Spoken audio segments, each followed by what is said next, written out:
دلم خم میگیفته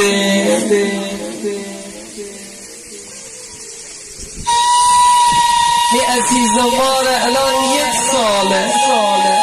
فلک از من خگیفته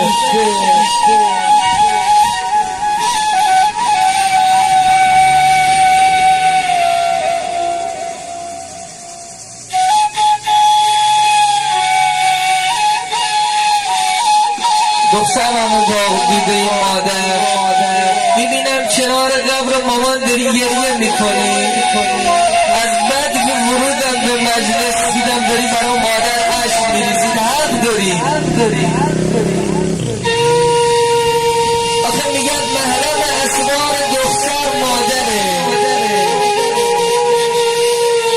میگن دختر پسری که مادر نداره دیگه داری دنیا غریبه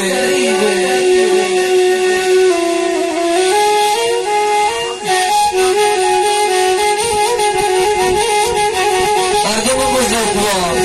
مردم این منطقه میگن 2 تا چیز تو دنیا نظیر نداره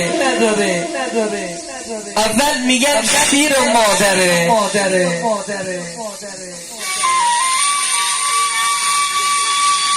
دوم میگن مهر و محبت مادره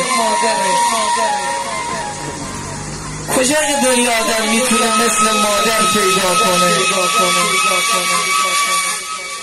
مأنوس غمخوار نسبت به اولادش همه دنیا رو بگردید مردم اگر تونستید مثل مادر پیدا کنید کدوم مادر گفتم مادر گفت همانی که شبها کنار گهواره بیدار نشست گفتم مادر گفت همانی که نخوابید من اولاد بخوابم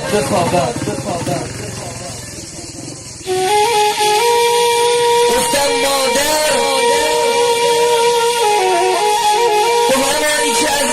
خودش زد من اولاد بپوشم سر سفره غذا نخور من اولاد سیر بشم آیان نوچی مگه میشه حق این مادر ادا کرد